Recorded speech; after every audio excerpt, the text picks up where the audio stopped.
I grew up in a normal childhood, good parents, good family. No drugs or alcohol in the house. My family didn't do any of that. We went to church every Sunday and Wednesday, youth groups, everything you can think of. Um, Never knew what I was going to do when I graduated high school. I didn't do great in high school, so I seen the Army was offering $20,000 bonuses, and I thought, why not? So I joined the Army, and the recruiter promised me, hey, we just got back from war. We're not going to go to war anytime soon. So I'm like, hey, let's do this.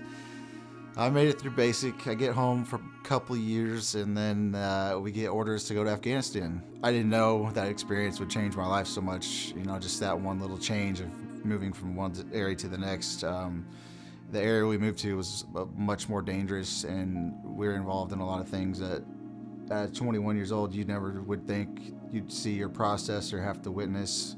Incidents like on Christmas, Taliban blew up a school and killed, I think, 13 children and injured a bunch of others, and they all were all brought to us to try to help them and to medevac, and so things like that, and just the mass amount of trauma that you see, and you at the time you don't think about it, because you've been hardened to be this person that doesn't have emotions, you don't have feelings, you just do your job.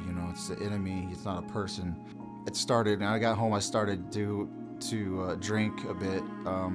They told us if we told anything that we had something wrong with us when we came back, that they would keep us in medical for 3 months in Wisconsin, and there's not a single one of us that wanted to stay another 3 months anywhere besides home. So everyone just says, no, I'm fine, and a lot of people, including myself, were not fine. I was with some buddies, and they like, hey, you want to try this? And I used methamphetamines for the first time, and that day I remember just being like, this is nothing special. And then I remember the next day I went back for more, and then I went back for more, and I went back for more, and then it's a lot of blur, but I remember my wife leaving the house because I was becoming psychotic. Hi, my name is Kathy Randall, and I am Scott's mom.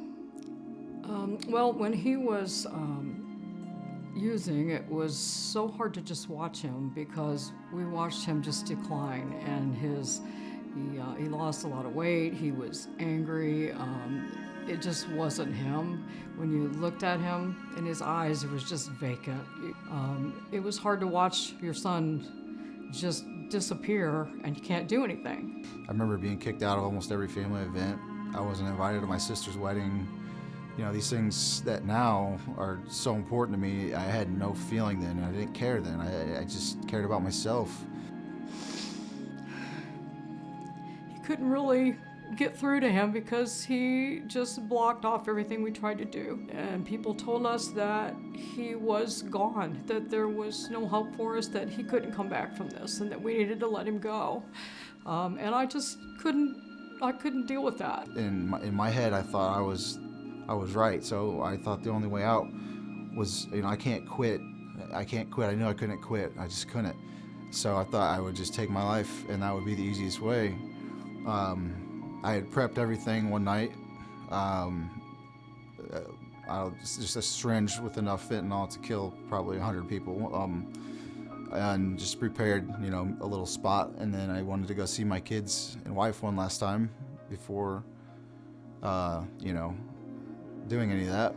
That night I arrived to my wife's house where she was staying, and I walk in and the kids are playing. She's doing dishes or cooking or something, and it's just the normal life, that I had given up and kind of missed it, But at the time my mind just wasn't there, and I went and saw the kids, and I played with them, and gave them hugs. I wanted them to have good memories of me, if it was going to be my last memories. But it's like when I walked to the door, and it's almost like when I touched the door handle or something, there's this euphoric feeling washed over my body, and I just, all of a sudden, I could feel emotions again. Everything came back, and it came back fast and hard and heavy, and it was, I cried the whole way home, knowing, though, I knew that it wasn't over at that point. I went there full well knowing that it was over, and I left there with a feeling I've never felt before, and that feeling could only be God, because there's nothing else that could have saved me from my addiction. I think God helped me. I went home, and I destroyed everything in my stash, and my stash to me was like my treasure box. That was everything to me. What I had was my drugs. That was everything. I didn't care about this house. I didn't care about anything. I had my drugs. The next few months were very rough. My wife was kind enough to let me sleep on the couch for about 3 months straight, catching up on all the sleep I'd missed from those years of use, and building a relationship back with her and my kids. But over that 3-year mark, about 3.5 years clean now, but over that time I joined AA. I got a sponsor who's been just amazing, one of the most amazing people in my life. Me and him got on the floor and prayed, and I accepted Christ, and I was baptized at Metro. Shortly after, my daughter was baptized by myself, which was one of the most proud feelings I've ever had in my life.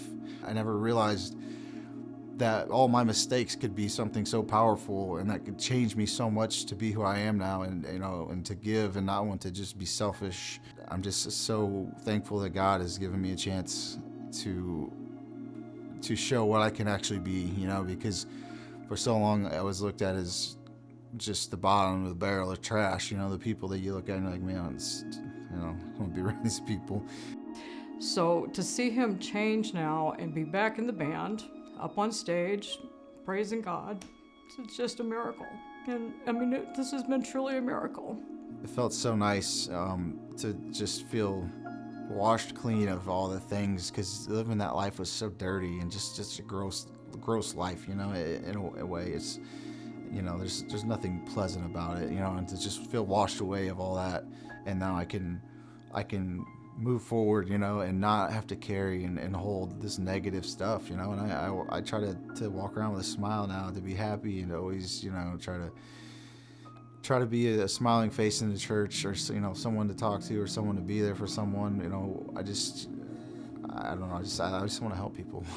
That's all I want to do.